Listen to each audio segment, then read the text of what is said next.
Napalgang patay ang usa ka lalaking mag-uumakin sa mag-usa ka adlaw nga wala nakauli gikan siyang umahan sa Magpet, Cotabato.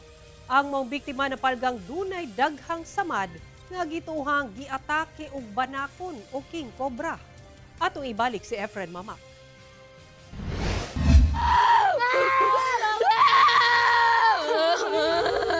Igo na lang sa paghilak ang nahimo sa kabanay diyang napalgan nga nagbuyod na sa yuta ug wala nay kinabuhi ang 67 anyos nga lalaking mag-uuma sa usa ka umahan sa Purukto, Barangay Mahongkog, Magpet, Cotabato, mag-alas 9 sa buntag adlawng Domingo.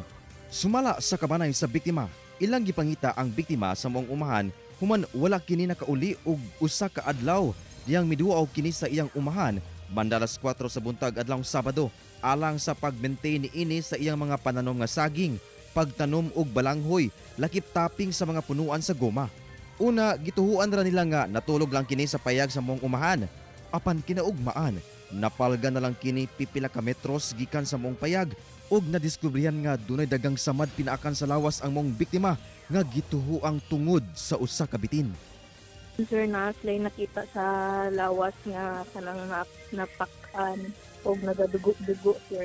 Asa party ma'am sa lawas ma'am?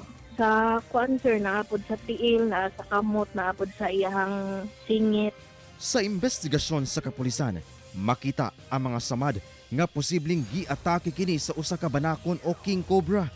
Opo, lumalabas po sa investigation natin na wala pong foul play. Visible po talaga yung mga members at accordingly, ang nakakagat sa kanya ay isang king cobra or banakon.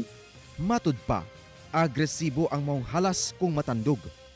Yung mga witnesses natin, no, yung mga kwento dito ng ating mga residents ay may tendency pala itong cobra na maging aggressive pag na-invade yung kanilang yung territory.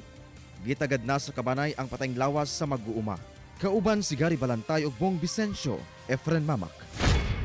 1 Mindanao.